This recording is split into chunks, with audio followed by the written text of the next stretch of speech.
Hi folks, welcome back to the Horde. Yeah, it's getting to be a warm one here in Dutchess County. Anyway, sometimes things get interesting and change and so forth. And one of you guys asked, what did Harvey used to do? I used to be, the last 20 years of my career, 25 years of my career, I was an equipment engineer. I worked for a major computer company, and I used to work on semiconductor equipment. I was considered an equipment engineer because it was kind of my job to figure out what was wrong with it. Then I had a bunch of technicians. Some of them worked for me directly, and some of them worked for the people who own the who built the equipment.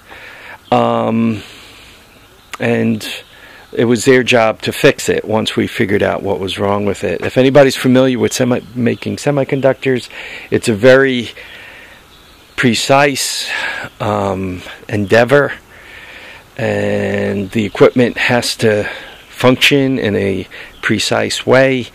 It's like stamping pennies. You can't stamp the front of the penny properly and then the back of the penny halfway off, right? It's got to be exact front and back, right? You can't, once again, stamp the front correctly and the back is off to one side. It's a very precise endeavor. And picture if you were stamping a penny, that you stamp the numbers first, and then you stamped the letters, and then you stamped the images, and everything had to line up as you're stamping them, right? Bang, bang, bang, perfectly, right? And everything had to be perfect, the right depth, and perfectly aligned, right? You can't have any twisting or offset. So very precise, and the materials have to all be precise and all that. So that's what I did for 25 years. Before that, I was a component engineer for a short period of time, electronic components. And before that, I spent about 10-12 years as a failure analyst for components and assemblies and all that other kind of stuff. So I've been retired about 18 months, and now for the second act. I have a friend of mine who has a plumbing and heating business, and he wants to start getting into HVAC. He's an excellent plumber, Mikey. Excellent plumber. Not the greatest. He's a halfway decent electrician, and by electrician I mean 120 volt stuff or big blowers and stuff like that. He's halfway decent at that, but he has no understanding of electronics and troubleshooting, and that's kind of my strong point. That's kind of something I've always been very good at. And every once in a while he'd call me up for a trouble call, like he's got a gas furnace that's doing some interesting things, and what's wrong with it? What should I replace? Is it a board problem? Or is it a transducer problem? Or is it that the blower isn't coming on, or the circulator isn't coming on? Or what exactly is the issue? So he occasionally would call me for that kind of stuff. Well, it looks like it's going to get a little bit more formal. Last week I went to Fuji school for mini split air conditioner, heat pump type things, and it was really great to go to school again. And Sid Harvey's, they're one of the major supplier for such equipment around me.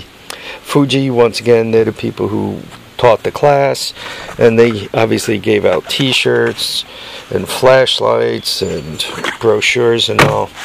And the class was excellent. Class was kind of broken down into why do you want to put in a heat pump, the efficiency and all that kind of stuff. And I kind of knew all that from what I did with my Mitsubishi Mr. Slim. So that was interesting. And heat pumps, it seems that with each passing year they're getting a little bit better, because my Mitsubishi, which was one of the best 2 years ago, is kind of in the middle of the pack now. And in the middle of the pack, not toward the front of the pack, just in the middle of the pack. So things have really come along nicely. So we learned that. We also learned, how the various equipment, what equipment to put in what job, and what troubles from a sizing point of view and that kind of stuff. So, which was also interesting. And lastly, the guy who taught the class did a lot of troubleshooting and all that. And, when I installed my own system, it worked. I had no problem or anything like that. I very quickly realized why most of the time when you do your own system and you have trouble, then you call up the local installer, or even a friend or whatever. Hey, I bought this Mr. Slim and it doesn't work, and what did I do wrong? Where most people just put their hands to their head and say, I want nothing to do with you and your system. Good luck, fix it yourself. I don't even want to give you advice. Because as he was going through the install, there was all kinds of pitfalls you can run across. Little things like when you run the flex lines out of the back of the system, you put the water one, for drainage, the condensation drainage, that has to be on the bottom. That way you don't end up with the trapping on down. So I haven't had any trouble with water in the house, and I think it was on the bottom, but I didn't deliberately put it on the bottom. So yeah, I mean, dumb little silly things like that I'm pretty sure it ended up on the bottom, the condensate line, but I don't necessarily remember that. Other things like you smash somebody's system in, their heat pump in, and it's kind of near their dryer outlet, which means that thing is inhaling all kinds of moisture in the winter and freezing up. Year round it's inhaling all kinds of lint, and they talked about how hard it is to clean them. About cleaning the coils on the outside unit, each manufacturer kind of coats the little hair-like follicles on the coils outside to maximize heat transfer and to limit the amount of frost you get and stuff like that. All right, so they don't freeze up in the winter and all. So you got to be careful what chemicals go near them. The inside unit, the kind of mistakes people make between the homeowner who says, man, my filters are clogged up, so pulls the filters out of them, so now the thing runs for approximately 6 months until it inhales enough dust where the fan is plugged up and and all the heat exchanger inside is plugged up. So it was great to go to class. I learned a lot, and I truly recommend it. Whatever you guys are doing, get yourself to school. The little things you learn could really bring you a long way forward. But now it looks like I might have a part-time job, which is going to be pretty cool. I'm retired, and Mike, from one day to the next, doesn't necessarily know what he's going to be doing. So he and I've talked quite a lot, and he says when he needs help, he'll pull me in, troubleshooting and all that. So hopefully I'll get a little more work out of him, and I can definitely use the money. My finances, now that I'm retired, I'm okay, but occasionally projects do have to sit for a little while as I kind of build up enough coin to take them to the next step. Like I need to order some stuff for the top end of that, and I got to kind of hang on a little bit until I generate enough coin to do that. So that's it. So enjoyed the heck out of HVAC school, and it looks like old Harvey might have himself a part-time job. So figured I'd fill you guys in what's going on.